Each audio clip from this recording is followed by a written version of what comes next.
welcome to SVG-TV News for Monday, March 29th, 2021. I am Rochelle Batiste with the details. Lead scientist monitoring Lasso Freya volcano, Dr. Richard Robertson, says the 5.6 magnitude earthquake recorded off Barbados in the wee hours of the morning today and felt by many Vincentians here in SVG is not related to the tectonic earthquakes recorded from Lasso Freya. Speaking on NBC Radio this morning, Dr. Robinson made it clear that they have nothing to hide when it comes to the effusive eruption taking place at Lasso Freya volcano and explain why the earthquakes are taking place. Earthquakes happen in the region. So, for example, this morning we had an earthquake off Barbados that was offshore Barbados related to plate movement and nothing to do with the volcano. And some people might have felt it. That could happen, as well as you could feel earthquakes. So there may be periods in the coming weeks where things would pick up again, and it might become such that we get fed up of that. We just need to look out, listen to what the information is. As Ms. Forbes said, we're certainly not hiding anything. I speak, and we all speak quite freely about what's happening and try to share the information with the public.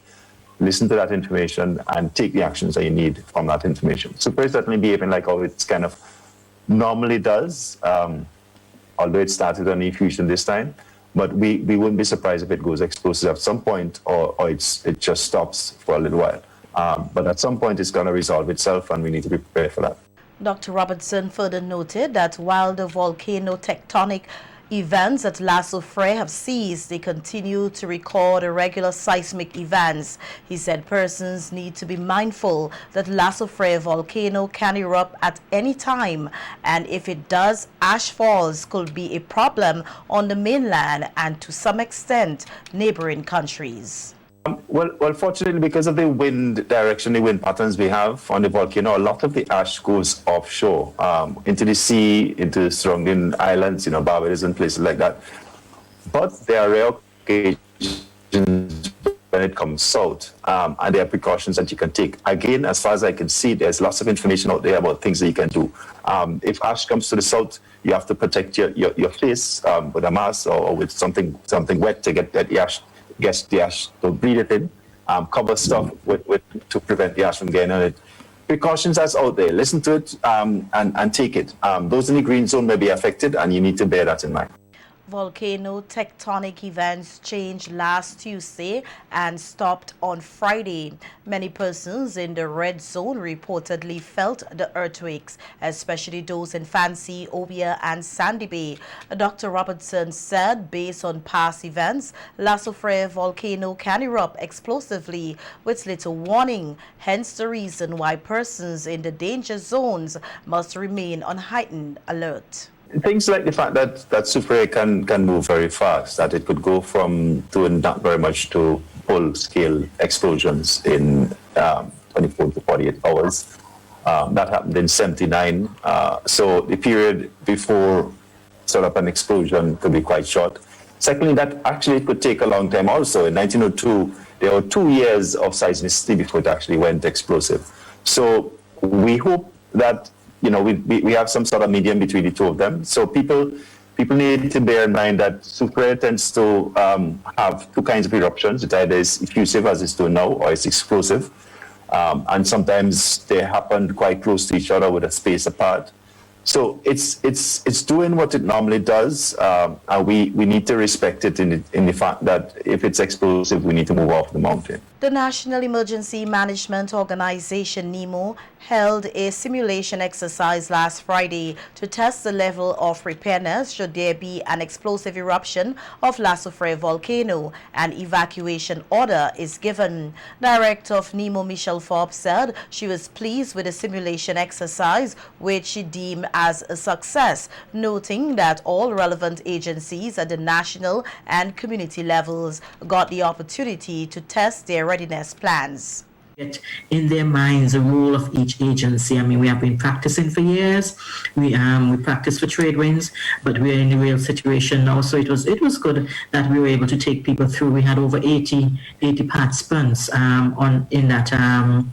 in that session, 80 online, and then we had about 10 within NEMO, within the National Emergency Operations Center. And these are the things that we do from time to time, so we can become familiar with our national system, our actions, and what we really need to do. We're in the real life situation now, and we have to continue to look at our plans and ensure that they are meeting what we expect to carry out on the ground. And I think that was one of the main things that came out, is that some of the things that you have written down, when you really talk through it, it may work, it may not work, and you may have to come back to the drawing board from time to time. When you start presenting different things to the community, they will say, hey, it's not working. You need to look at the... Over the weekend, NEMO published the names of 105 evacuation emergency shelters. Forbes said persons in the danger zones should get to know where they would be evacuated to in the event of an explosive eruption of the volcano. Passports, their birth certificates, their marriage certificates, and also your accredited courses, because sometimes we see people lose their CXC or CSEC documents, their university documents, etc. Have those in a Ziploc bag. Importantly, always walk with some food. Have some food, have some snacks, have some recreation material, especially if you have children. Your medicines, we often tend to forget medicines, and this is the time, we're fast approaching the hurricane season. This is the time you need to always have at least an extra month supply of medicine, or your medication that you need to walk with. Of course, you can go without clothes, your sanitary napkins, your baby diapers if you have baby diapers, your adult diapers if you have adult diapers. So those are things, general things you have in your planning to evacuate. But most importantly, people need to have a plan of what you're going to do. The NEMO director said that they will continue to work along with communities in the danger zones and to keep residents abreast with any changes as it regards to NEMO's disaster preparedness plan. Of what is happening.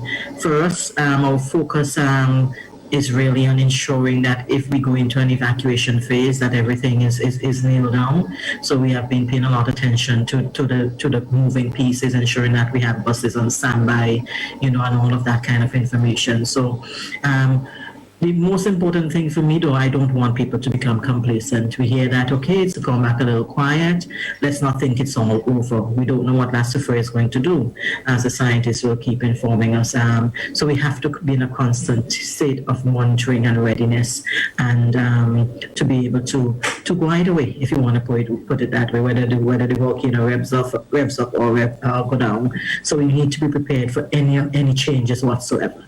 In some COVID-19 related news, St. Vincent and the Grenadines recorded 18 new COVID-19 cases from samples collected last Thursday and Friday. 8 of these cases were recorded on Thursday, March 25th, and 10 on Friday, March 26th. The National Emergency Management Organization, NEMO, said no new positive cases were recorded from 29 samples collected and tested on Saturday, March 27, 2021. No new recoveries were also reported, leaving the number of total recoveries at 1,587. 142 cases remain active, and 10 persons with COVID-19 have died. 1,739 cases of COVID-19 have been reported in St. Vincent and the Grenadines since March 2020. The public is urged to continue to use masks, sanitize, physically distance, and get vaccinated to reduce the spread of COVID-19 here in St. Vincent and the Grenadines. The Modern Medical Diagnostic Center is now better equipped to handle additional patients who are seeking chemotherapy treatment. This with the injection of 4 infusion pumps to its stock recently.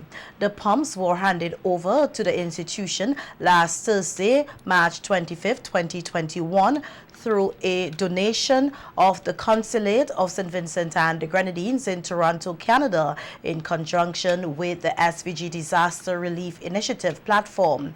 The SVG Minister of State in the Office of the Prime Minister with responsibility for foreign affairs and foreign trade, Senator Kiesel Peters, said the donation is valued at $4,896 and will be used to advance the work of the Diagnostic Medical Center located in Georgetown. Senator Peters said the members of SVG-TV continue to use their influence and network to assist in the development of St. Vincent and the Grenadines in various areas. The Foreign Affairs Minister said that the organization was able to raise half of the financial donation used to purchase the equipment and must be commended for their efforts. The organization's membership spans USA, Canada, United Kingdom, and the U.S. Virgin Islands, among other territories. A deputy hospital administrator, Idinga Miller, reiterated the importance of the machines to chemotherapy treatment, allowing the treatment to be administered in a more efficient and effective manner. Miller thanked SVG-TV and Councillor General Fitzhuggins for the donation, which enables the medical complex to administer more chemotherapy treatment daily from 2 to 10 patients, significantly reducing the waiting list for scheduled patients. In other news, the Christian community here in SVG and around the world is observing Holy Week, which commenced on Sunday, known as Palm Sunday. The week leads up to a long holiday weekend, which starts with Good Friday, Holy Saturday, Easter Sunday, and Easter Monday. President of the SVG Christian Council, Reverend Adolph Davis, said that this week is a good time for Vincentians to reflect on the life of Jesus Christ. There's a lot to learn from Jesus' journey to the cross, and instead what we see is his son faces his suffering, goes through the suffering and overcomes it. And I think for us, dealing with pandemic, dealing with the consequences of the pandemic, the many lives lost, not just by the pandemic, but because of the pandemic, there's a lot of pain and suffering in our world. And I think sometimes we think the best solution to pain and suffering is to how much we can avoid it. We have to be so careful because technology misleads us into thinking the way we deal with pain and problem and difficulty is to get away from it, avoid it, make life easy, when what we have is a God who actually uses suffering redemptively, and we go through it and we come out better if we really allow, God to use the suffering for advantage and for development. Reverend Davis said for Holy Week, the Christian Council will be doing daily reflections virtually through various media platforms. So someone dies. Those last few days tend to be the most outstanding days, and we reflect on so much about those last few days. And that's similar in the Bible, the way in which the Bible really deliberately captures Jesus' final days on earth gives us a lot of material to work from. So, each of the days is virtually outlined fairly clearly in Scripture, unlike any other part of Jesus' life that is so, detailed in one day into the next, of course. It's 30-something years to capture, so you can't do that for all of Jesus' life. So we have different churches doing those different things, and so that's some of what we're doing as a church and what the Christian Council is doing as well. Even with an ease in the restrictions to allow more persons to attend church for face-to-face service, Reverend Davis said many continue to stay away for various reasons. Hence, they are doing all they can to bring the church to them. Interestingly enough, I have met a couple of persons who said they really were not aware that, some churches are accommodating more, and so that I think is also something that as more and more people realize their churches are able to accommodate a little more people will go, because I think because people are aware that there is a limitation, they're not sure how the limitation affects them, so they basically choose to stay away until perhaps they know it's fully restored. The government of St. Vincent and the Grenadines has awarded a record number of national scholarships for the 2019-2020 academic year. 58 graduates of the St. Vincent and the Grenadines Community College have received full or partial scholarships, which will fund their university studies in a wide range of academic disciplines. A total of 17 national scholarships, tenable for 5 years, have been awarded, while 12 persons are recipients of 3-year exhibition awards, and another 3 individuals are recipients of special awards. In addition, 26 bursaries or partial scholarships have been awarded, each with a value of $20,000 annually for a period of 3 years. This total represents an increase of 11 over last year's total number of scholarships and awards. 3 graduates of the Division of Teacher Education have also been granted a 3-year developmental special award in the area of education for their commendable performance in the associate degree in teaching primary education. A release from the Office of the Prime Minister said the number of awards for the 2019 to 2020 academic year represents the government's continued tangible articulation of its policies on education, poverty alleviation, youth development, and other areas of development.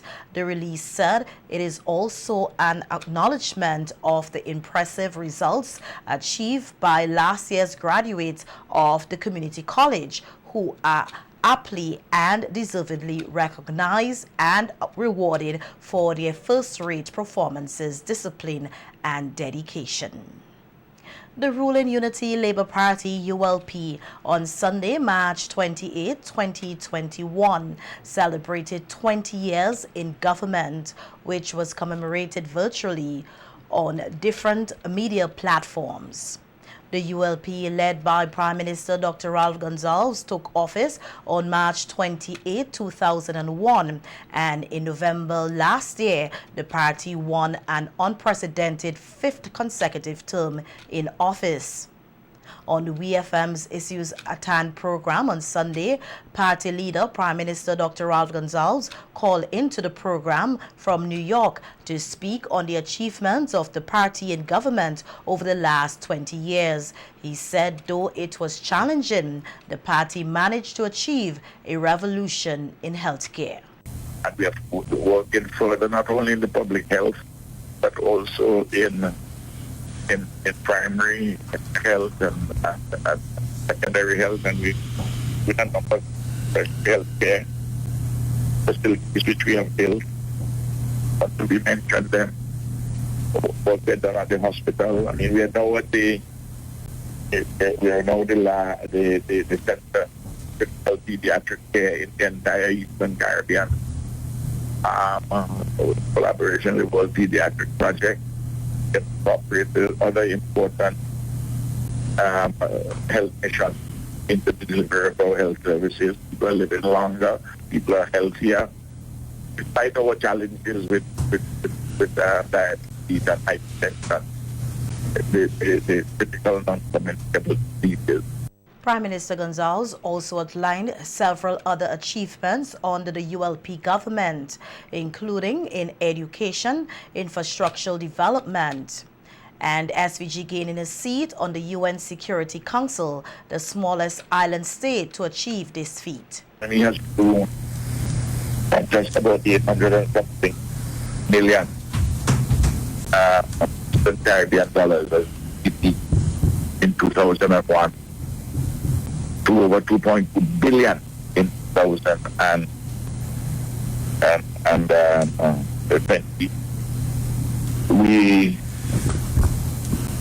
The levels of income, they've risen tremendously. The average per capita in 2001 was about a number around $8,000. Now it's about $22,000, $3,000 DC. People are being taxed less now. When we arrived, it was taxation in the country was 28% of GDP. It's about 24% of. PM Gonzalez said for him as leader of the ULP, his biggest regret over the past 20 years in office is the defeat of the referendum in 2009. Meanwhile, former Deputy Prime Minister and former MP for Central Leeward, Sir Louis STRAKER, congratulated the Unity Labour Party on achieving 20 years in government. Sir Louis was part of the winning team for the ULP when it took office in 2001. And on radio yesterday, Sir Louis said because of this team, a great transformation took place in SVG from 2001 to present day. Even though in 1998 the big disappointment was that we did not win government with 55% of the popular vote. But I recall in 1991 our comrades from North Windward to North Leeward, Gomery Daniel, Ralph Gonzalez, Selman Walters, Vincent Beach, Golden Miguel, Clayton Borgin, Mike Brown, Conrad Sears, Rena Batiste, Dougie Slater, Gerald Thompson, and myself. We had 12 seats. We had one in 2001. And I believe, you can correct me, that the senators we had at that time were Julian Francis, Edwin Snag, Hendrik Alexander, and Julia George.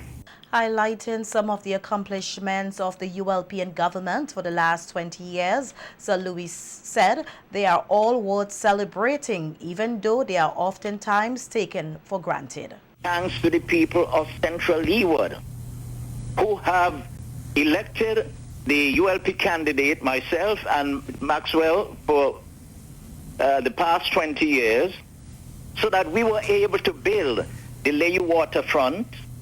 We were able to build 2 learning resource centers. We were able to build 2 wharfs in Barreley. We were able to build a new cemetery in Layou. We were able to build 2 secondary schools, one at Bookament and one at Peter Soap. We were able to build a $1 million washroom down at Bottle and Glass, and we have a $10 million blackfish facility coming at Bottle and Glass. We have a new pavilion in Layou, and General Secretary of the ULP, Julian Francis, said that the party can boast of being the longest-serving political party in government in SVG, with the longest-serving Prime Minister, Dr. Ralph Gonzalez. Francis said the ULP is known for its big celebrations with music and large crowds. However, due to the COVID-19 pandemic, they decided to scale down the celebration activities and use the various media platforms to reflect on the past 20 years in government and their successful campaigns. We are a rally party, we're a love party, we're a music party. But unfortunately, with the circumstances that we have these days, we cannot go out and celebrate publicly. We chose to, last night we had some throwbacks on SVG-TV and IKTV. We had the 2005 song contest, the constituency contest that we had in those days. These days it's a little bit different. We have what you, as standing artists, standalone artists, or a trio or duet, to sing a song for the constituency and the candidate for the constituency. But in those days we had choirs on stage, and last night we played back the 2005 contest. It just coincidence that was the only year that I ran. In other news, the Ministry of Education is seeking to ensure the safety of students, teachers, and parents online through its Go Cyber Smart campaign. The campaign was launched virtually last week and is intended to build awareness to ensure that education stakeholders are safe online. The focal point for the campaign, Education Officer for Media and Communication Marlon Nanton James, said the initiative is being implemented in light of the ongoing COVID-19 pandemic. She said the campaign is built on 3 pillars. They've had to engage in remote learning. And so we found it very critical at this point to be able to share pertinent information as it relates to them being safe while online. We know that they are currently using the Microsoft Teams platform, and they need to sign in and sign out. They need to receive and send homework. So safety as it relates to that kind of operation is very important. We know too that technology, regardless of how we look at it, has become profusely situated in our education system.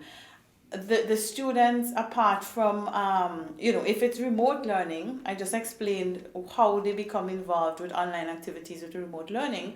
But even though they are engaged in the face-to-face mode, or they are engaged in the blended learning in the blended fashion, technology is so important. Senior Education Officer Dixon Finley said it is very important to ensure safety for students and teachers while using the internet. Smart campaign is coming at a critical time. Some might say late, but it's better to be late than never. I want to begin by thanking Mr. Apollonites from the NTRC for the work that they have been doing and the work that they will continue to do. I know they have hard tasks at hand, but we are grateful for the support that we have been receiving over the years to the NTRC. The internet at schools, and it's very important that we have good internet at schools so that our students and our teachers can navigate the various platforms. Director of the NTRC, Apollo Knights, highlighted some of the reasons why the children and teachers should have cybersecurity. He also commended the Ministry of Education for embarking on the initiative. Right, it's very, very important. As I said, it's a security issue, but also a content issue in terms of what our children are being exposed to, as seen by the video. And it's very important as parents, as teachers, to know what your students, your children are watching and seeing, interacting with at all times. So while there are a number of different technological tools available for this, one of the main areas of intervening in it is by knowledge and education of what's out there and so forth. So educating our principals, our teachers and so forth, who will in turn will educate our students. So education is a very big part of it. And